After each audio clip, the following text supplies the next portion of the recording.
بسم اللہ الرحمن الرحیم بسم اللہ الرحمن الرحیم الرابع الاستحالہ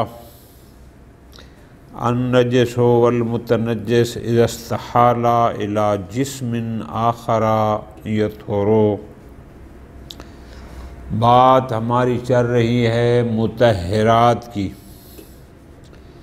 مطہرات میں پانی کا ذکر آیا، زمین کا ذکر آیا، شمس سورج کا ذکر آیا۔ چوتھے نمبر پر مطہرات میں جس چیز کا ذکر ہے وہ ہے الاستحالہ، کہ ایک شے ایک حالت سے دوسری حالت میں لیکن فقط صفت نہ بدلے بلکہ ایک ماہیت سے دوسری ماہیت میں تبدیل ہو جائے۔ بسا اوقات تبدیلی آتی ہے، انشاءاللہ آگے آ رہا ہے، وہ صرف صفت میں پہلے نرم ہوتی ہے پھر سخت ہو جاتی ہے، لیکن ایک دفعہ ہوتا ہے کہ نہیں، ایک حالت سے دوسری حالت کا مطلب ہے سرے سے وہ ماہیت ہی بدل گئی، اب وہ چیز ہی نہ رہی، ایک اور چیز وجود میں آ گئی ہے۔ مثال دے رہے ہیں، اگر ایک لکڑی ہے اور وہ نجس ہے، جب ہم اس لکڑی کو جلاتے ہیں اور وہ لکڑی راکھ بن جاتی ہے، اب یہ راکھ پاک ہوگی، یہ نجس نہیں ہوگی۔ کیوں؟ اس لیے کہ راکھ لکڑی نہیں کہتے، لکڑی کو راکھ نہیں کہتے۔ حالت تبدیل ہوئی، صرف حالت صفت کی حد تک نہیں ہوئی بلکہ ماہیت ہی۔ راکھ کو خشب نہیں کہا جاتا جیسے خشب کو راکھ نہیں کہا جاتا۔ تو چوتھے نمبر پر مطہرات کی فہرست میں جو چیز ہے وہ ہے الاستحالہ۔ اسی لیے تو کہتے ہیں کہ اگر ایک مٹی کا برتن ہے اور وہ نجس مٹی سے بنا ہوا ہے، ہم اس کو چاہے آگ میں پکا بھی دیں وہ پھر بھی پاک نہیں ہوگا۔ کیوں؟ مٹی وہی، برتن وہی، اس کی فقط صفت میں فرق ہے کہ پہلے وہ کچا تھا، اب وہ آگ کی وجہ سے تھوڑا مضبوط ہو گیا ہے، یا پہلے نرم تھا اب وہ سخت ہو گیا ہے، باقی تو سارا کچھ وہی ہے، جبکہ لکڑی اور راکھ میں بہت فرق ہے۔ تو پس استحالہ ایک شے کا ایک حالت سے دوسری حالت میں تبدیل ہونا مطہرات میں سے تب شمار ہوگا کہ اگر فقط صفات میں تبدیلی نہ آئے بلکہ اس کی حیت ہی بدل جائے، اس کو کہتے ہیں استحالہ، اور یہ مطہرات میں سے ہے۔ چوتھے نمبر پر مطہرات میں ہے الاستحالہ۔ فرماتے ہیں النجس او المتنجس، چاہے کوئی شے نجس العین ہو جیسے پاخانے وغیرہ، یا وہ شے متنجس ہو یعنی اس پر کوئی نجاست عارض ہوئی ہو، اذا استحال الی جسم آخر، اگر وہ نجس یا متنجس ایک جسم سے دوسرے جسم میں تبدیل ہو جائے، دوسری آیت میں آ جائے، یطہر وہ پاک ہو جاتی ہے۔ مثال دے رہے ہیں کل خشب اذا صار رمادا، جیسا کہ لکڑی نجس ہو لیکن جلنے کے بعد جب وہ راکھ بن جائے تو یہ پاک ہو جائے گی۔ دون مثل الطین، اور میں نے گزارش کیا نا کہ صرف صفت کی تبدیلی سے فرق نہیں پڑے گا، ایسا نہیں ہے کہ جیسے الطین اذا تحول خضفا، کہ اگر مٹی، یہ جو کیچڑ وغیرہ سے جو برتن مٹی کے بناتے ہیں اگر وہ نجس ہوں، اب اگر وہ نجس مٹی سے برتن بنایا گیا ہے اور وہ نجس ہے، اب ہم اس کو اگر آگ میں پکا دیتے ہیں تو پکنے سے، یا جیسے اینٹیں ہوتی ہیں اگر یہ نجس ہیں اب ان کو آگ پر پکا بھی دیں، خزف بن جائیں، یہ پھر بھی پاک نہیں ہوگا۔ کیوں؟ چونکہ یہاں فقط صفت میں تبدیلی آئی ہے، باقی سب کچھ وہی ہے، پہلے کچی تھی اب پکی ہو گئی، یہ پہلے نرم تھی اب سخت ہو گئی، بس فرق اتنا ہے۔ لہذا اس طرح کا استحالہ نہ، جیسے لکڑی جل کر راکھ بن جاتی ہے، اس طرح جب ایک جسم دوسرے جسم میں اس میں استحالہ ہوتا، حالت بدلتا ہے، تو وہ ایسا استحالہ مطہرات میں سے ہے۔ دلیل استحالہ کے مطہر ہونے پر دلیل کیا ہے؟ والمستند فی ذالک، فرماتے ہیں ہم دو باتیں ہم نے کی ہیں، ایک ہے کہ لکڑی راکھ بن جائے تو پاک ہو جاتی ہے، دوسری بات ہم نے کہا ہے کہ اگر مٹی یعنی کچی اینٹ وہ پکی بھی ہو جائے، بٹھے میں پک بھی جائے، وہ پھر بھی پاک نہیں ہوتی۔ دو باتیں کی ہیں، دونوں پر دلیل دیتے ہیں۔ پہلی بات پر دلیل، اما وجہ الطہارہ فی مثل الخشب المتحول رمادا، جو ہم نے پہلی بات کی کہ اگر لکڑی یا لکڑی جیسی کوئی شے اگر وہ رما یعنی راکھ بن جائے، تو ہم نے کہا اگر وہ نجس تھی اور جل کر راکھ بن گئی ہے، لکڑی ہو یا لکڑی جیسی کوئی بھی شے، اگر وہ نجس تھی اور اب وہ جل کر راکھ بن گئی ہے، ہم نے کہا ہے کہ یہ پاک ہو جائے گی۔ کیوں؟ فرماتے ہیں اس لیے لزوال الموضوع المحکوم علیہ بالنجاسہ، جس موضوع پر نجاست کا حکم تھا وہ کیا تھا؟ مثال کے طور پر وہ تو لکڑی تھی، لیکن اب جب جلنے کے بعد راکھ ہو گئی ہے، اب وہ موضوع باقی نہیں ہے کہ ہم کہیں کہ یہ پہلے نجس تھا اب بھی نجس ہے، نہ، خشب اور شے ہے، رماد اور شے ہے، غائط اور شے ہے، جل کے راکھ ہو گیا تو یہ اور شے، موضوع بدل گیا۔ لزوال الموضوع، وہ موضوع ہی ختم ہو گیا جو محکوم بالنجاست، جس کو ہم کہتے ہیں کہ یہ غائط نجس ہے یا فرق کرو یہ لکڑی ہے متنجس ہے، نہ، وہ جلنے کے بعد موضوع ہی نہیں ہے۔ وَتَوَلَّدَ مَوْضُوعٌ جَدِيدٌ، جلنے کے بعد ایک نیا موضوع وجود میں آ گیا، جس کو ہم اردو میں راکھ کہہ رہے ہیں، رماد کہہ رہے ہیں۔ یمکنو اثبات و طہارت، ہمیں شک ہوگا اب یہ جو راکھ ہے پتہ نجس ہے یا پاک ہے، قاعدہ طہارت جاری کریں گے کہ یہ پاک ہے جب تک اس کے نجس ہونے کا علم نہ ہو۔ یہ ہمارے پاس دلیل ہے۔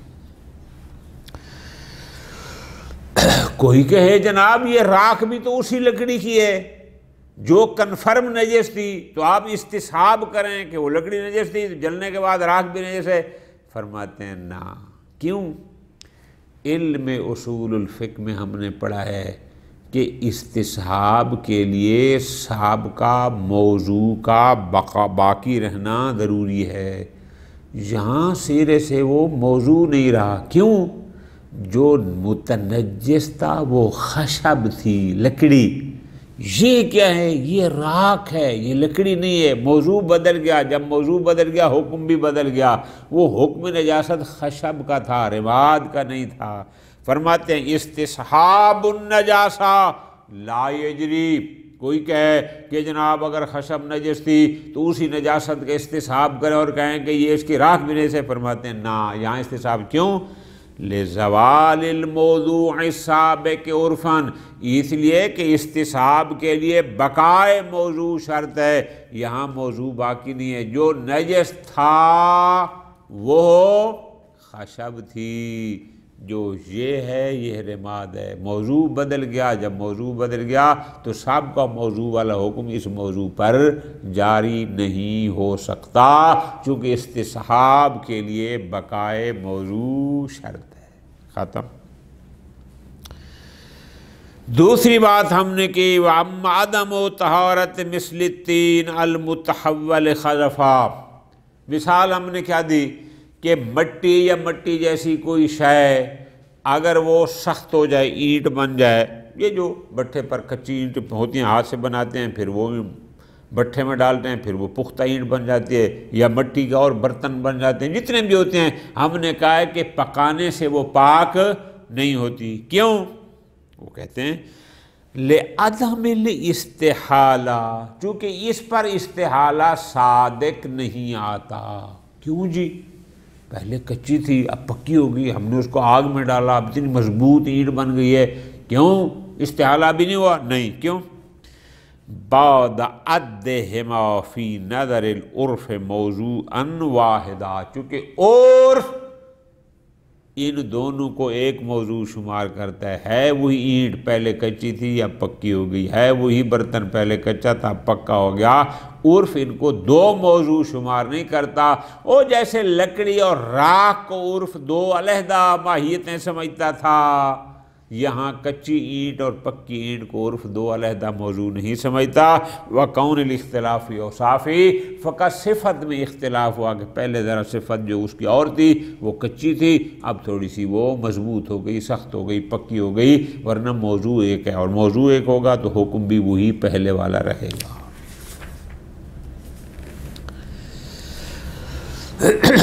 الخامس، پانچویں نمبر پر مطہرات میں جس چیز کا ذکر ہے تمام فقہی کتب میں، وہ ہے الانقلاب، کہ ایک شے دوسری شے میں، اور یہاں انقلاب سے مراد ہوتا ہے کہ شراب سرکہ بن جائے۔ اگر شراب سرکہ بن گیا تو سرکہ بھی پاک، جس برتن میں تھا وہ برتن بھی طبعاً پاک۔ یہ تو نہیں ہو سکتا کہ برتن نجس رہے اور سرکہ وہ پاک ہونا، اس لیے کہ برتن نجس ہوگا تو وہ بھی پھر متنجس ہو جائے گا۔ الانقلاب پانچویں نمبر پر مطہرات میں سے۔ انقلاب سے مراد کیا ہے؟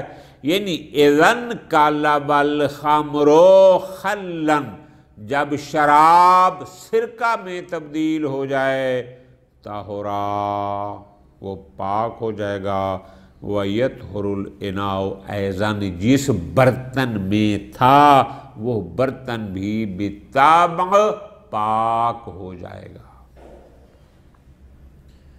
دو باتیں کی ہیں آپ نے، ایک بات یہ کی ہے کہ شراب سرکہ بنے تو پاک، اس پر بھی دلیل چاہیے۔ دوسری بات کہ اگر شراب سرکہ بننے سے وہ سرکہ پاک ہو گیا تو جس برتن میں تھا وہ برتن بھی بالطبع پاک۔ ان دو باتوں پر ہمیں دلیل چاہیے۔ دلیل یہ ہے والمستند فی ذلک اما طہارت الخمر بانقلابہ خلا، جہاں تک پہلی بات کہ اگر شراب سرکہ بن جائے تو وہ پاک ہو جاتا ہے، اس پر دلیل یہ ہے روایت موثقہ عبید بن زرارہ کی عن ابی عبداللہ امام جعفر صادق علیہ الصلوۃ والسلام سے۔ روایت یہ ہے الرجل اذا باع اسیرا، ایک شخص نے اسیر کو بیچا، اسیر ہے نبی، اس کو بیچا، فحبسہ السلطان، بادشاہ نے اس کو قید کر لیا، حتی سارا خمرا، وہ اسیر، وہ جو انگوروں کی اسیر تھی وہ حتی سارا خمرا، وہ بن گئی شراب، فجعلہ صاحبہ خلا، وہ جو اس کا مالک تھا اس نے پھر اس شراب کو خلن، سرکہ بنا دیا۔ فقال، امام نے جواب میں فرمایا اذا تحول عن اسم الخمر، کہ اگر وہ شراب کے نام سے اسم خمر سے تبدیل ہو جائے، فلا باسا، کوئی حرج نہیں۔ پس یہ دلیل ہے کہ اگر شراب سرکہ بن جائے تو وہ پاک ہوتا ہے، چونکہ روایت موثقہ کہتی ہے فلا باسا۔ اس کے علاوہ روایات بھی ہیں۔ دوسری بات ہم نے کی کہ اگر شراب سرکہ بننے سے پاک ہو جائے گا تو جس برتن میں تھا وہ برتن بھی بالطبع پاک ہو جائے گا۔ دلیل وَأَمَّا طَهَارَةُ الْإِنَاءِ طبعاً کہ بالطبع وہ برتن بھی پاک ہو جائے گا۔ دلیل فَلِلْمُوَثَّقِ الْمُتَقَدَّمِ فرماتے ہیں یہی روایت موثقہ جو ابھی ہم نے پڑھی عبید بن زرارہ کی کہ لا باسا، کوئی لا باسا مراد کیا ہے؟ یعنی اس کو پی بھی سکتے ہو، استعمال بھی کر، لا باسا بعد ضم الدلالۃ الالتزامیہ، پوری توجہ، اور ساتھ جب کہیں گے کہ اگر خمر خل بن گیا، اگر شراب سرکہ بن گیا تو معصوم نے فرمایا لا باسا، تو بھائی جس برتن میں ہے ہم نے کہا ہے کہ بالطبع بالدلالۃ الالتزامیہ وہ بھی پاک، کیوں؟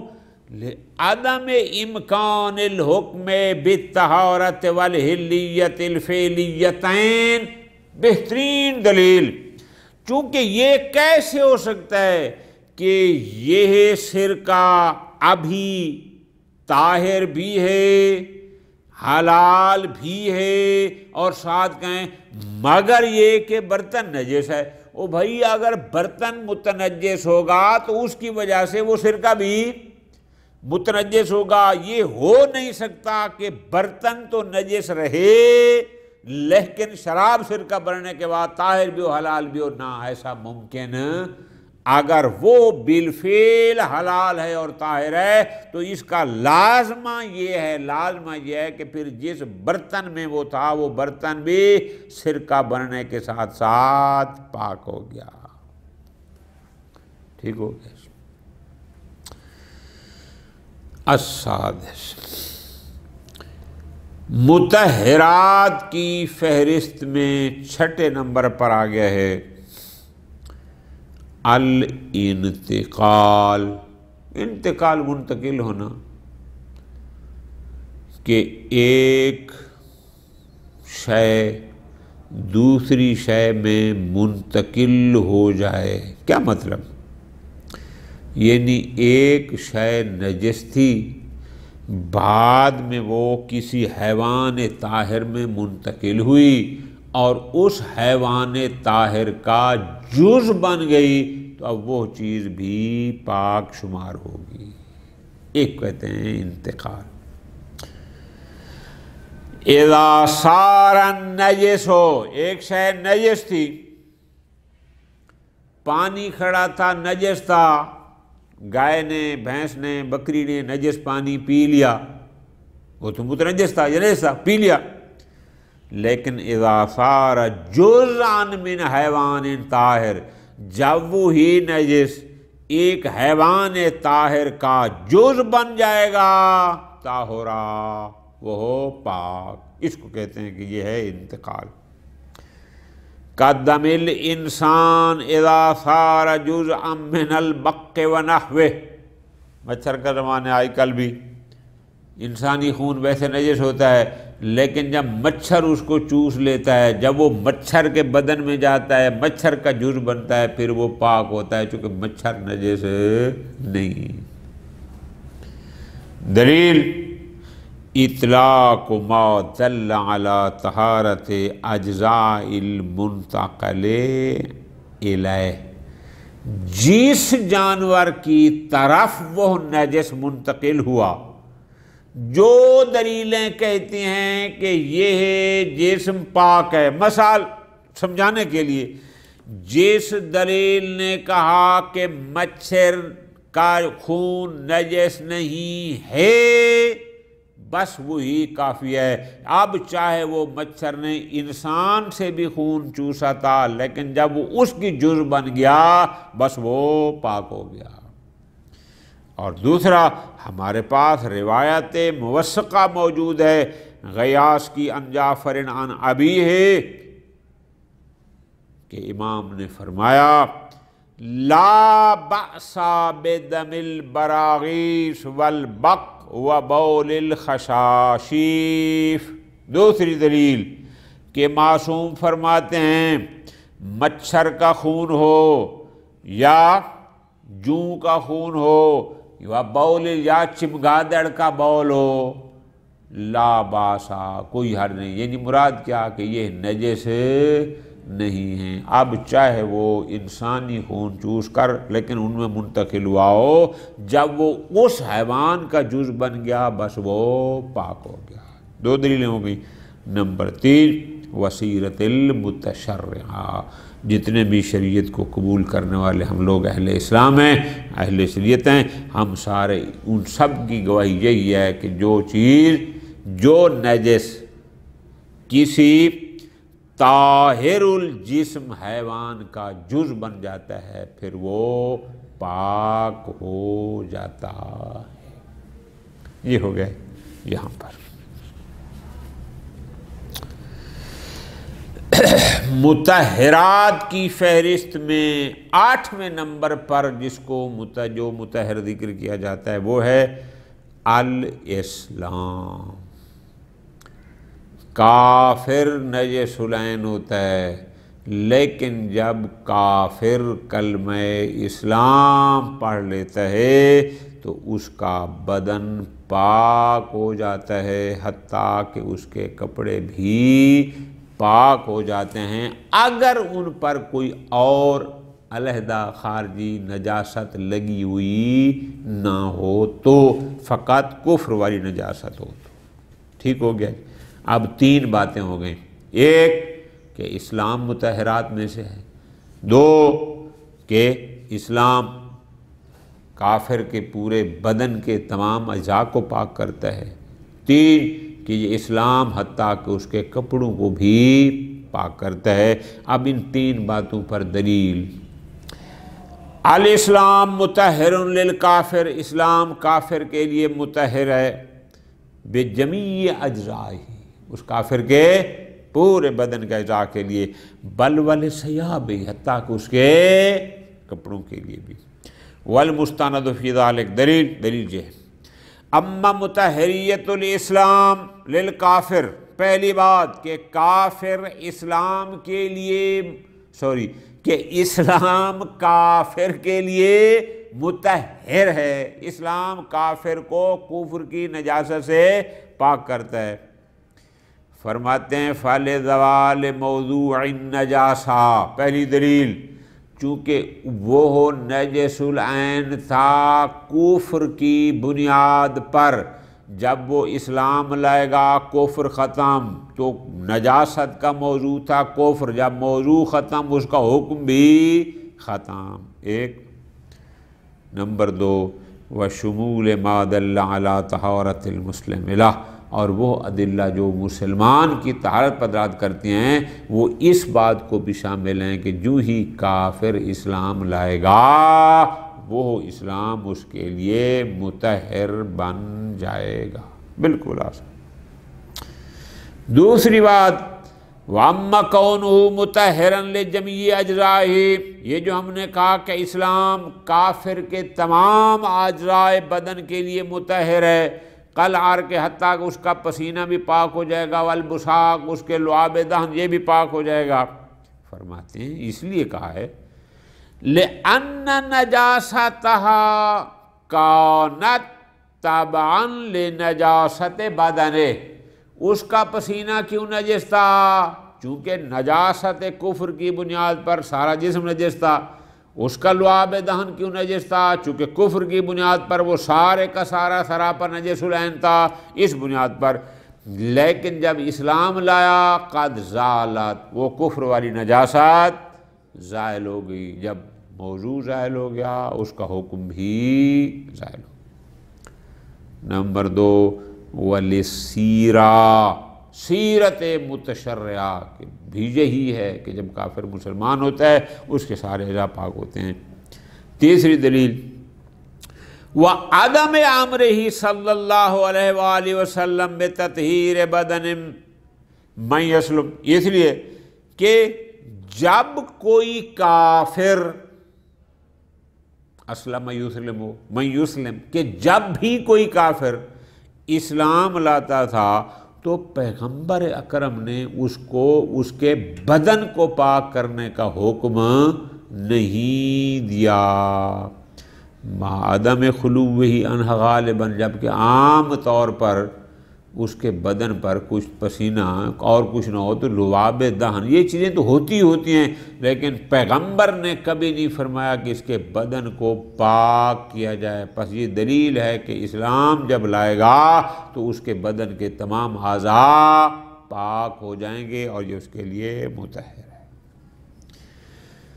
تیسری بات، وَأَمَّا مُطَهِّرِيَّتُهُ لِلثِّيَابِ، ہم نے کہا ہے کہ اسلام نہ فقط کافر کے بدن کے تمام اعضاء کو پاک کرتا ہے بلکہ اس کے کپڑوں کے لیے بھی یہ مطہر ہے اگر کوئی خارجی نجاست نہ ہو تو۔ دلیل فلسیرت ہے، ایک تو وہی سیرت متشرعہ، اور دوسرا عدم امرہ صلی اللہ علیہ وآلہ وسلم بتطہیرہا، پیغمبر نے کہیں بھی نہیں کہا کہ یہ کافر مسلمان ہو گیا ہے جاؤ اب اس کے کپڑے علیحدہ سے پاک کرو، نہ، پاک کرنے کا حکم پیغمبر نے نہیں دیا۔ بس لیکن القدر المتیقن من حالت عدم التنجس بنجاست خارجیہ، قدر متیقن کیا ہے؟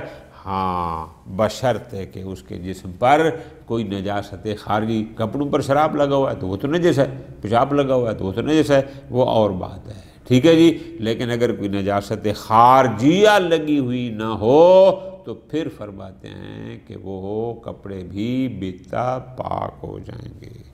وصلی اللہ علیہ محمد وآلہ